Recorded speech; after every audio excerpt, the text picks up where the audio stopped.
তিস্তা প্রকল্প যাদের সাথে হয়েছে দীর্ঘদিন ধরে আমরা ধোঁকা পেয়েছি তাদের কাছ থেকে। সুতরাং মত বদলিয়ে আমরা ভিন্ন চিন্তা করতেই পারি, হতেই পারে। আমরা মনে করি যে আমাদের প্রকল্পটা হওয়া দরকার। আমার এখানে আমার নদীগুলো বাঁচাবার জন্য আমার সেচ প্রকল্প থেকে শুরু করে আমরা যখন শুকনো মৌসুমে পানির অভাবে ভুগি, সুতরাং আমাদের তিস্তা প্রকল্প হতে পারত। আমাদের প্রতিবেশী ভারত এটা সুন্দরভাবে করতে পারতো বন্ধুভাবাপন্ন হয়ে। যেহেতু তারা করেনি, তাহলে আমাদেরকে অন্যদিকে তো চিন্তা করতেই হবে, বিকল্প চিন্তা করতেই হবে। অন্তর্বর্তী সরকার যে দীর্ঘ 7 মাস পেল, এর ভিতরে তো তারা সংস্কার করতে পারত। আসলে 7 মাসের দীর্ঘ 7 মাস বলছেন, আসলে দীর্ঘ 7 মাস কিন্তু সময়টা লম্বা নয়।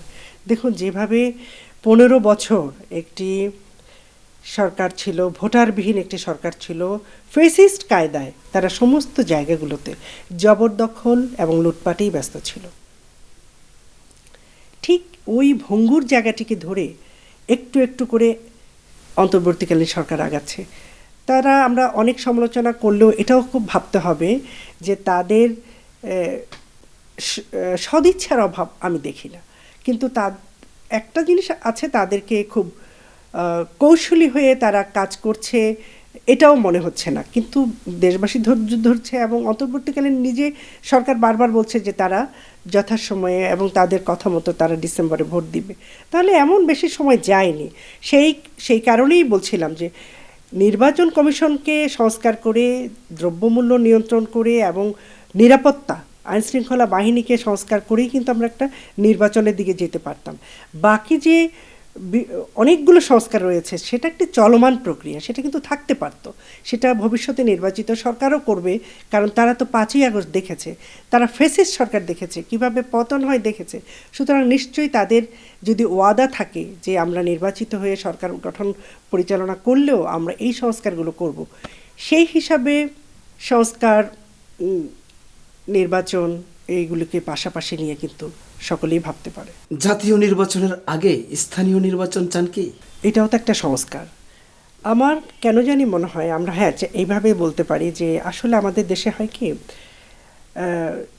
জাতীয় নির্বাচন হয়ে যাওয়ার পরে, একটি সরকার গঠনের পরে স্থানীয় নির্বাচনগুলো তাদের প্রভাবে প্রভাবিত হয়।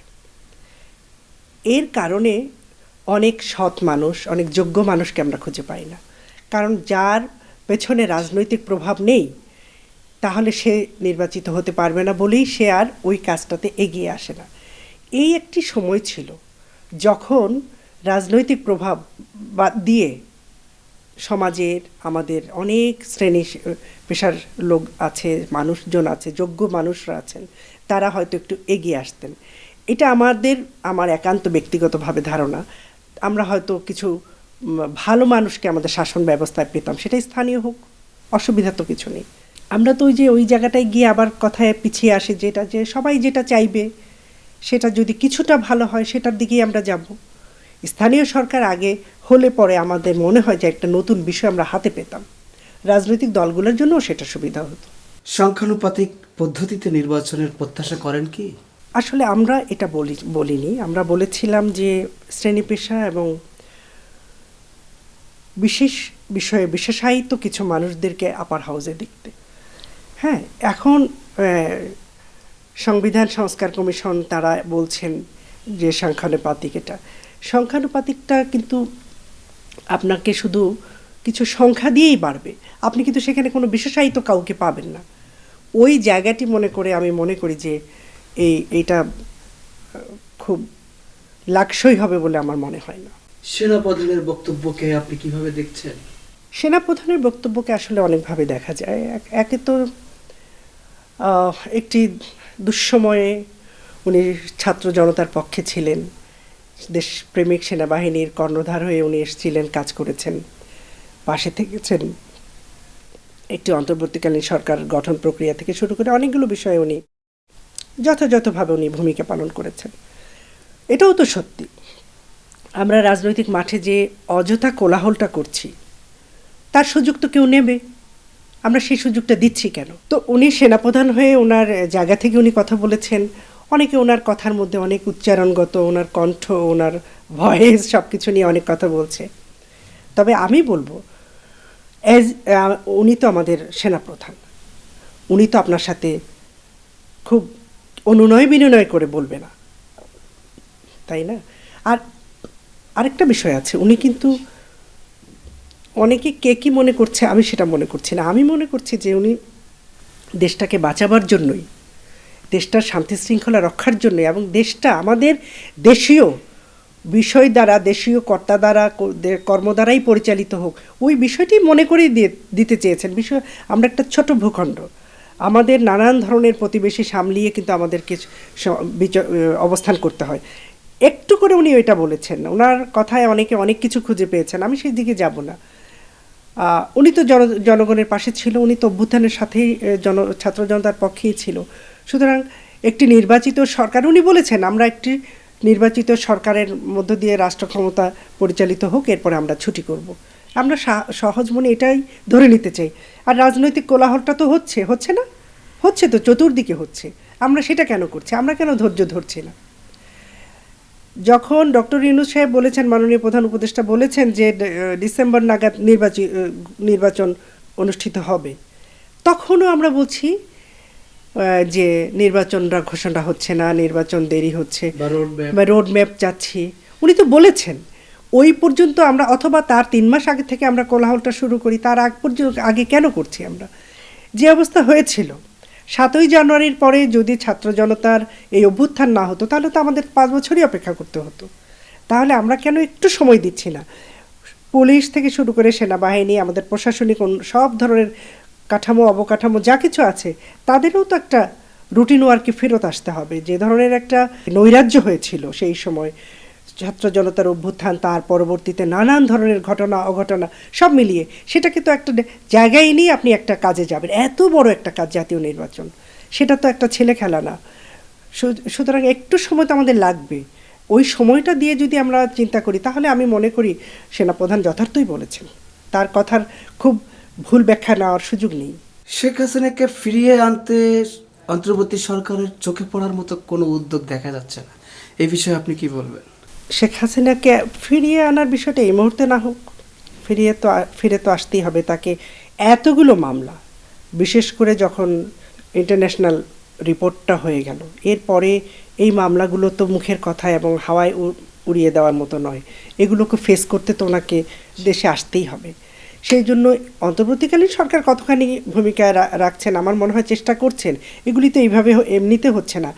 দেখুন, আমাদের দেশে এমনিতেই আমরা কিন্তু অনেক বিষয়ে আমরা খুব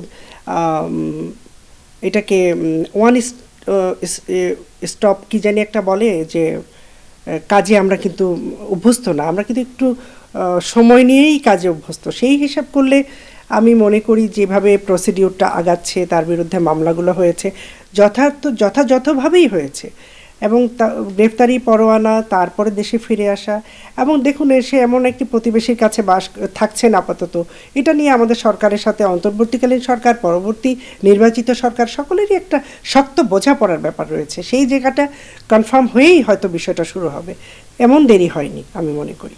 তিস্তা প্রকল্প কি চীনের সঙ্গে হওয়া উচিত?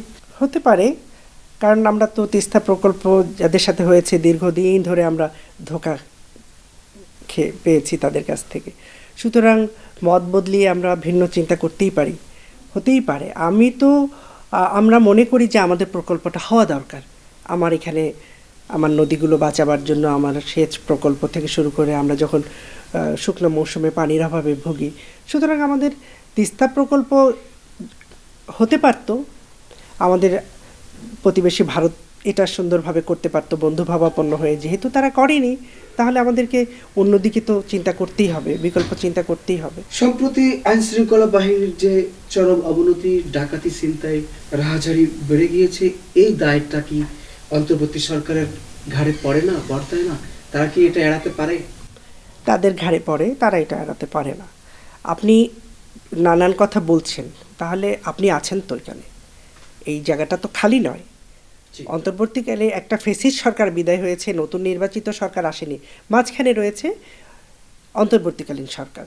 তাদের কার্যক্রমে নিশ্চয় অবহেলা আছে, এই দায় তাদেরই। এখানে ডাকাতি হচ্ছে, এখানে যা কিছু হচ্ছে, পুলিশ এবং আইনশৃঙ্খলা বাহিনীর নজরে নেই, তাদের নলেজই নেই ব্যাপারটা এরকম নয়। তাদের এই ব্যাপারটা কেন, গা ঢিলামি কেন, এখানে কোথায় এখানে অর্ডারে মানে ত্রুটি হচ্ছে এবং কেন এটা করতে দেওয়া হচ্ছে? কি অন্তর্বর্তীকালীন সরকারকে ব্যর্থ করার জন্য, না দেশবাসীকে ভোগান্তির কারণ হওয়ার জন্য? এর মাঝে পেছন থেকে কে কাজ করছে, এটা যদি কেউ করেও থাকে সেটা খুঁজে বের করবে কে? সরকার নিশ্চয়ই করবে, স্বরাষ্ট্র উপদেষ্টা করবে, আমাদের পুলিশ হেডকোয়ার্টার করবে, আমাদের গোয়েন্দা বাহিনী করবে। সেটা যেহেতু তারা করতে পারছে না, তাহলে ডাকাতি কমছে না, ছিনতাই কমছে না, রাস্তাঘাটের দুর্ঘটনা কমছে না, সুতরাং দায় তাদেরই। দায়ের আবার সুযোগ নেই, একদমই সুযোগ নেই তাদের।